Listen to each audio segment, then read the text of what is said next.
दोस्तों, राहुल गांधी की अक्सर रैलियों में या भारत जोड़ो यात्रा में आप लोग उनको एक फोटो के साथ देखे होंगे।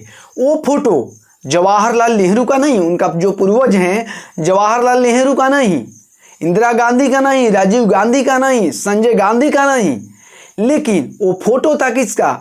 बाबा साहेब भीमराव अंबेडकर का। आप लोगों ने नहीं देखा है तो एक देख सकते हैं कि किस तरह से उन्होंने हाथ में बाबा साहब का फोटो लिए हुए हैं। इसके बाद में बहुत सारे ऐसे मंचों पर देख सकते हैं कि बाबा साहब को उन नमन करते हैं, अपने पूर्वजों को नमन ना करके बाबा साहब भीमराव अंबेडकर को नमन करते हुए आपको नजर आ सकते हैं। और कहीं ना कहीं जितने भी बाबा साहेब अंबेडकर को मानने वाले लोग हैं वो उसमें उनके झांसों में आ गए। और कहीं ना कहीं आने का एक भी रीजन ये भी था कि जो खड़गे जी हैं उनके मल्लिकार्जुन खड़गे उनके जाल में फंस गए थे और दलितों का वोट बैंक लेने के लिए उनको इस्तेमाल किया जा रहा था। और कहीं ना कहीं इस इस्तेमाल में कांग्रेस जो है सक्सेस भी हुआ, उनको अध्यक्ष बनाया और उन्होंने वोट बैंक जो बहुजन समाज का है, दलित समाज का है, उधर ट्रांसफ़र भी की है। इसके बाद में जिस तरह से राहुल गांधी ने नौटंकी किया, जाकर हर एक रैली, हर एक भारत जोड़ो यात्रा में बाबा साहब का फोटो लेकर चला, तो कहीं ना कहीं हमारे समाज को गुमराह किया। उस समय तो लगा कि नहीं, ये बाबा साहब के संविधान पर चलने वाले लोग हैं और कहीं ना कहीं संविधान बचाओ की नारा भी ये लोग दे रहे थे। लेकिन जैसे ही संसद सत्र स्टार्ट होती हैं तो वो बाबा साहब का ये फोटो भूल जाते हैं, बाबा साहब की बातें ये भूल जाते हैं। और तो और ये जाकर शंकर, जो आप देख सकते हैं वीडियो में, फोटो में, कि किस तरह से शंकर का फोटो लेकर इस संसद भवन में पहुंचते हैं और इस पर बहसबाजियां करते हैं और कहते हैं जो हिंदू धर्म है वो नफरत फैलाने वाला धर्म है, जो हिंदू धर्म है वो अहिंसा पर चलता है, हिंसा पर चलता है, अहिंसा नहीं सॉरी हिंसा पर चलता है। और कई ऐसे बयान देते हैं। क्या ये बयान संसद में शोभा देती है? क्या ये बातें संसद में बोलनी चाहिए?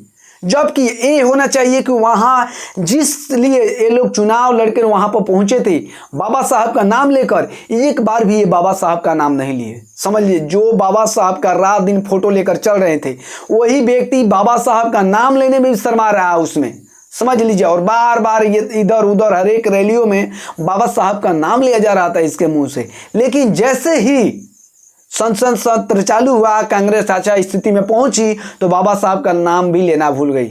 बाबा साहब की जगह पे वो शंकर जी का मूर्ति यानी शंकर जी का फोटो लेकर जा रहे हैं, वहां पर ऐसी बयानबाजियां दे रहे हैं जिससे देश में नफरत फैलने की कोशिश की जा रही है, नफरत फैलाने की कोशिश की जा रही है।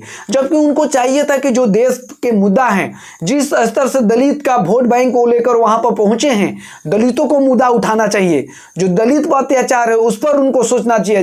जिस तरह से दलित पर एट्रोसिटी हो रहा है उस पर सोचना चाहिए। जिस तरह से दलितों पर मॉब लिंचिंग हो रहा है, जिस तरह से महिलाओं पर अत्याचार हो रहा है, रेप हो रहा है, उस पर इनको विचार करना चाहिए, ना कि इनको धर्म को लेकर करना चाहिए। लेकिन ये व्यक्ति इनका मुद्दा ना उठाते हुए भी ये जाकर शंकर जी का फोटो दिखा रहे हैं।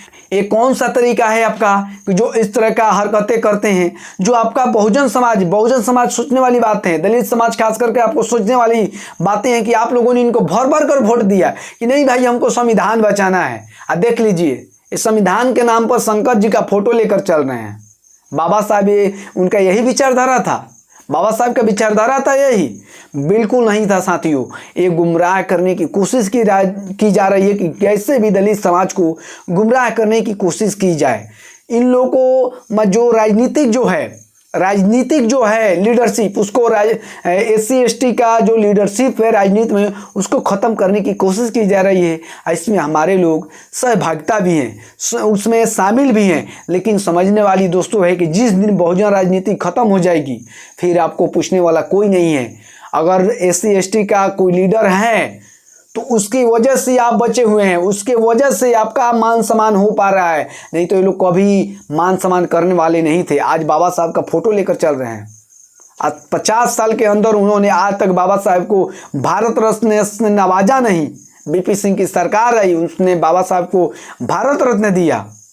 लेकिन ये लोग फोटो लेकर चलते रहेंगे, लेकिन उनका विचारधारा को ख़त्म करने की कोशिश करेंगे। इन्हीं के पार्टी में, समझ लीजिए, इन्हीं के शासन रहते हुए आरएसएस जो है पला बढ़ा, समझ लीजिए। और ये लोग आरएसएस पर बोलते हैं, ये सब दोहरा इन लोगों का चाल है। कांशीराम साहब कहते थे एक नागनाथ है तो एक सांपनाथ है, तो इससे आप लोगों को सावधान रहने की जरूरत है बहुजन समाज के लोगों, नहीं तो ये आप लोगों को ठग लेंगे। तो दोस्तों आप लोग इनके फोटो को लेकर आप लोग किस तरह सोचते हैं, प्लीज़ कमेंट करके जरूर बताइएगा। बहुत बहुत धन्यवाद।